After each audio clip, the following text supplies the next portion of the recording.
and welcome to Bass-Mollett's Director's Print Suite video guide. My name is Kai, and today I will be showing you how to print Lifetime Expressions large candles. To start off, we'll select our product on the left-hand side,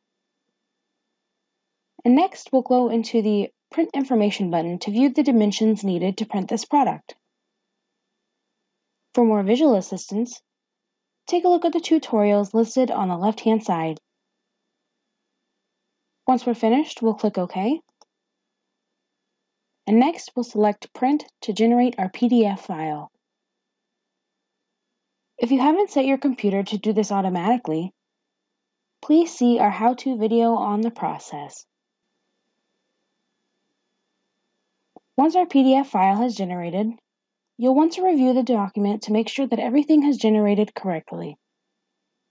Next, we'll click File, Print, and begin editing our printer settings.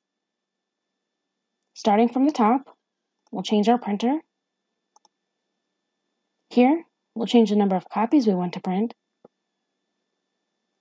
And we'll make sure that the following options have been selected.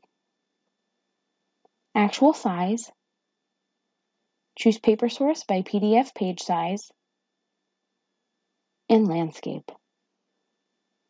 On the right-hand side, we'll want to make sure that the document size and paper size match in both width and height. Next, we'll go into the advanced properties and make a few changes below. The document size and orientation will remain the same, and right under that we will change the ink to color. On the right-hand side, we have the option to choose our input tray. Today, I will be using the bypass tray. Last but not least, we have the paper type. This will always be thick 1 to ensure that the ink stays on the paper. At this point, you can register your current settings by naming a preset here and clicking OK. Once you've done this, it will create an icon that you'll click on the next time to create the same settings you're using now.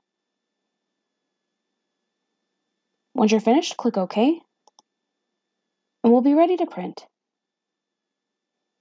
For more helpful tips, please stay tuned for more of our how-to videos.